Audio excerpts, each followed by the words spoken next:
Hi, my name is Carl Göran Heinz, and this is my presentation about my PFC project. This is Gothenburg. It is a coastal town of about 500,000 inhabitants, and it's soon going to celebrate its 400-year anniversary. It also has a harbor that was built in the 1700s. The harbor was built as it was needed for trade with the East, importing spices, tea, silk, and with the success of it, it continued to grow in size and influence into one of Europe's most important harbors. At the same time, the fishing industry also prospered and the harbor continued expanding with cranes defining the central city landscape. However, in the 1900s, as the business started declining, as a result now you have a lot of empty buildings and unused cranes. So this graph shows the world and Gothenburg population increase for the same periods.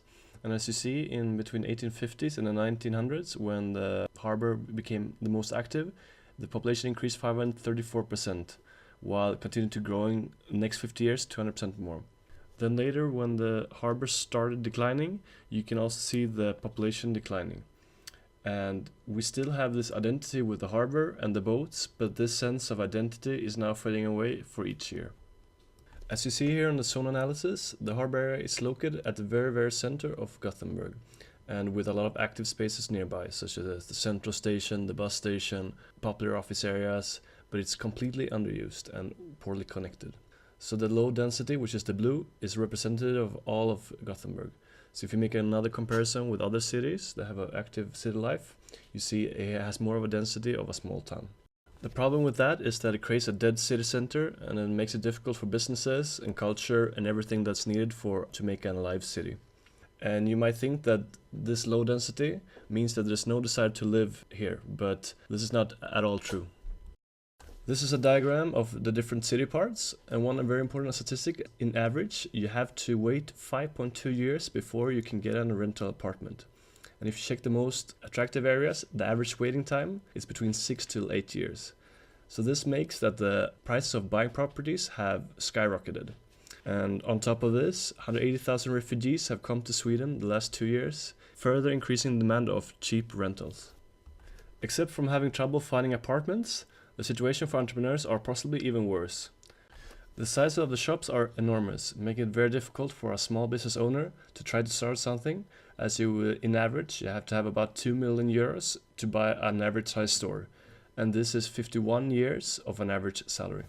This is an example of the biggest shopping street in Gothenburg, Avenyn, versus a popular one in Istanbul. The sizes are real dimensions and in scale. So the gray ones represent the chains, such as McDonald's, that could be found anywhere in the world, while the blue ones are original stores. As you see in Gothenburg, 80% of the stores are gray, while in Istanbul you don't see any chains. The stores are full of things that represent the culture. You see shishas, carpets, spices, while Gothenburg is constituted of McDonald's and basically nothing that represent the people of Gothenburg. You can also see the stores in Gothenburg are 14 times bigger in average than in Istanbul. Small local businesses are key to having a live city, as it creates a uniqueness and a world to discover. The owners are passionate about what they do, and they invite you in instead of McDonald's, whose ideal customer is the one that pays, preferably leaves as soon as possible. Part of my investigation was checking out other successful cities close to the water and then using those elements into a landscape that has high density, small shops, cranes and boats, bringing Göteborg closer to the water. The idea is to have cranes moving people and stores in a flexible environment with different levels over and under the normal water levels. The idea is to create smaller apartments densely populated with pedestrian paths connected with smaller stores. So the big water wall serves as a wind and noise blocker, as well as plumbing for the connected properties, leading to a water tank that cleans the water. In between these irregular landscapes, you can create squares and plazas for different purposes.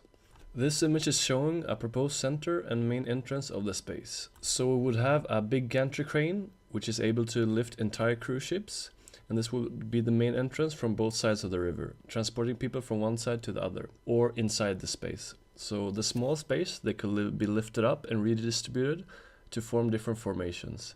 So it can be opened up in order to let water in, for example, when a big ship needs to cross, or it could open up for pools and create different small areas of various combinations. Thank you so much for listening to my presentation.